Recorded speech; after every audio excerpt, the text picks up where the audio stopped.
মহাবীৰ লাচিত বৰফুকনৰ মাজত হোৱা আহোম মোগলৰ যুঁজত 10,000 আহোম সৈন্য দেশৰ বাবে যি প্ৰাণৰ বলিদান দিছিল, সেয়েহে তেখেতলোকক আমি আজি শ্ৰদ্ধাঞ্জলি জনাবলৈ বন্দিপ্ৰদান কাৰ্যসূচী আমি হাতত আজি লৈছোঁ। আৰু ইয়াৰ প্ৰাংগণত আমাৰ যি টাইপাৰ মুখপাত্ৰ মানস প্ৰতিম গগৈ ডাঙৰীয়া আমাৰ মাজত উপস্থিত আছে। তেখেতকে পোনপ্ৰথমৰ বাবে তেখেতক আমি বন্তি জ্বলাবৰ বাবে তেখেতক আমি অনুৰোধ জনাইছোঁ। আৰু এই ক্ষেত্ৰত আমাৰ সহায় কৰিবলৈ বাদিবাচলি আঞ্চলিকৰ সম্পাদক আৰু দুলীয়া আঞ্চলিকৰ সম্পাদকক আমি তেখেতক সহায় সহযোগিতা কৰিবলৈ অনুৰোধ জনাইছোঁ।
সকলোৱে আহিলে ভাল ন?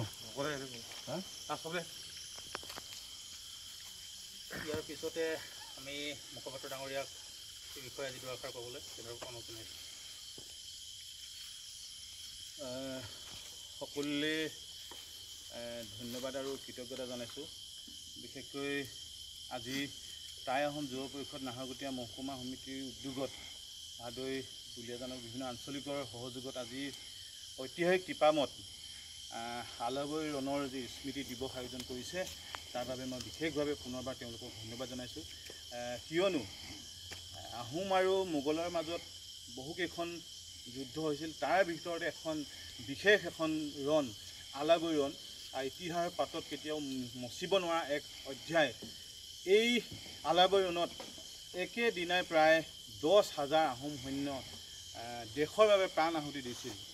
1669 খ্ৰীষ্টাব্দৰ 5 আগষ্টৰ আজিৰ দিনটোতেই স্বৰ্গদেউ চক্ৰধৰ সিংহৰ আদেশত লাচিত বৰফুকনৰ বিৰোধিতা স্বত্তেও আজিৰ দিনটোতে কিন্তু মোগলৰ বিৰুদ্ধে যি সুচল অৱস্থানত আছিল, মোগলসকল যি সুচল অৱস্থানত আছিল, তাৰ বিপৰীতে কিন্তু আহোমসকলে কিন্তু বহুত এক বিপৰ্যয়ৰ মাজতো কিন্তু এনেধৰণৰ এক যুদ্ধ স্বৰ্গদেউৰ আদেশত কিন্তু যুদ্ধ কৰিবলগীয়া হৈছিল।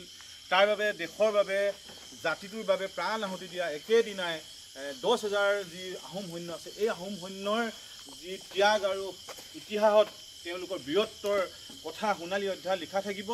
আৰু ভৱিষ্যত প্ৰজন্মক সুৰক্ষিত কৰা এইসকল বীৰক আমি নিশ্চয় নতুন প্ৰজন্মই চিনি পাব লাগিব। দেশৰ বাবে জাতিৰ বাবে তেওঁলোকে যি প্ৰাণ আহুতি দিলে, তাৰ বাবে আজি অসমখন সুৰক্ষিত হৈ আছে, উত্তৰ পূৰ্বাঞ্চল সুৰক্ষিত হৈ আছে। আহোমৰ যি দপদপনি 600 বছৰীয়া ইতিহাসৰ যি দপদপনি এই দপদপনিক আগলৈ লৈ যাবৰ বাবে 1669 খ্ৰীষ্টাব্দৰ আজি এই দিনটোৰ কিন্তু ইতিহাসৰ পাতৰ পৰা কিন্তু একাংশ লোকে আঁতৰাই পেলাবৰ বাবে বিশেষভাৱে চেষ্টা কৰিছিল। আমাৰ বিদ্যালয়ৰ পাঠ্যপুথিৰ পৰা ইতিহাসৰ ভূগোলৰ পাঠ্যক্ৰম আঁতৰাই পেলোৱা হ'ল। আমাৰ বীৰ বীৰাংগনাসকলক নতুন প্ৰজন্মক চিনাকি কৰি দিয়াৰ যি প্ৰচেষ্টা এই প্ৰচেষ্টাক কিন্তু বাধাৰ পৰা হ'ল। শেহতীয়াকৈ পুনৰ আমাৰ যিসকল দল সংগঠন আছে বা সামাজিক মাধ্যমত যিসকল লোকে এই বিষয়ে কিন্তু আমি প্ৰচাৰ কৰে তাৰ পৰিপ্ৰেক্ষিতত আজি হয়তো সমগ্ৰ অসমতে এই আলাবৰ ৰণৰ স্মৃতি দিৱস আয়োজন কৰিছে। আমাৰ যি ভৱিষ্যত প্ৰজন্মক সুৰক্ষিত কৰা সেইসকল বীৰ বীৰাংগনাক কিন্তু আমি শ্ৰদ্ধা নিবেদন নকৰিলে কিন্তু আমাক কিন্তু সঁচাকৈ পাপে চুব। সেইকাৰণে টাই আহোম যুৱ পৰিষদৰ এই প্ৰচেষ্টা আগলৈ যিটো অলপ আৰু বহলভাৱে তেওঁলোকে যদি গ্ৰহণ কৰে তেতিয়া কিন্তু ভৱিষ্যত প্ৰজন্মই যি সুৰক্ষিত অসম বা উত্তৰ পূৰ্বাঞ্চলখন এতিয়া দেখিবলৈ পাইছোঁ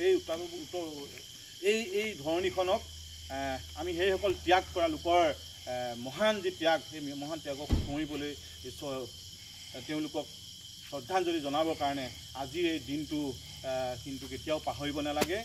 আৰু মই বিশেষ নকওঁ, হয়তো সকলোৱে জানেই 600 বছৰীয়া আহোম ৰাজত্বৰ পাতনি মেলা এই টিপাম বিশ্ব দৰবাৰত কিন্তু একেবাৰে ভৌগোলিকভাৱে হেৰাই গৈছিল।